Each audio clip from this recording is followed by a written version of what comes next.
مہینوں کی ترتیب اور ان کے جو نام اسلام میں معروف اور رائج ہیں وہ انسانوں کے اپنے بنائے ہوئے نہیں ہیں، بلکہ رب العالمین نے جس دن آسمان و زمین بنائے تھے اسی دن یہ ترتیب اور ان کے نام اور خاص مہینوں کے احکام بھی متعین فرما دیے تھے۔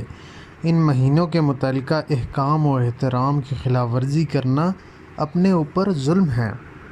محرم الحرام کے اعمال میں سب سے پہلا عمل ہے عاشورہ کا روزہ۔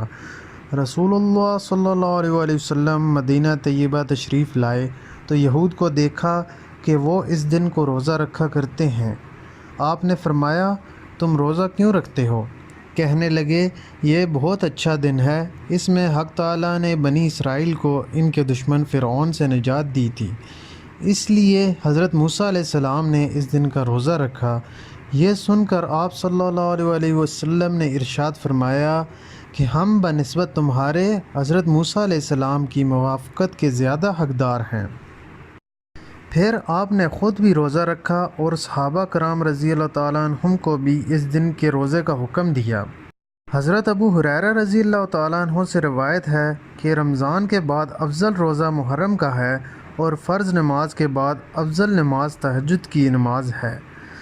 آپ صلی اللہ علیہ وآلہ وسلم نے یہ بھی ارشاد فرمایا کہ 10 محرم کو ہم بھی روزہ رکھتے ہیں اور یہودی بھی روزہ رکھتے ہیں، جس کی وجہ سے ان کے ساتھ ہلکی سی مشابہت پیدا ہو جاتی ہے، اس لیے اگر میں آئندہ سال زندہ رہا تو صرف عاشورہ کا روزہ نہیں رکھوں گا بلکہ اس کے ساتھ ایک روزہ اور ملاؤں گا، 9 محرم یا 11 محرم کا روزہ بھی رکھوں گا تاکہ یہودیوں کے ساتھ مشابہت ختم ہو جائے۔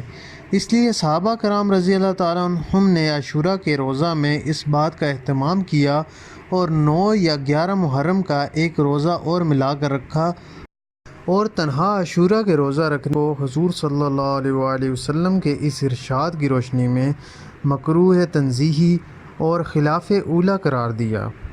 یوم عاشورہ کے دن کا دوسرا عمل اپنے اہل و عیال پر وسعت ہے۔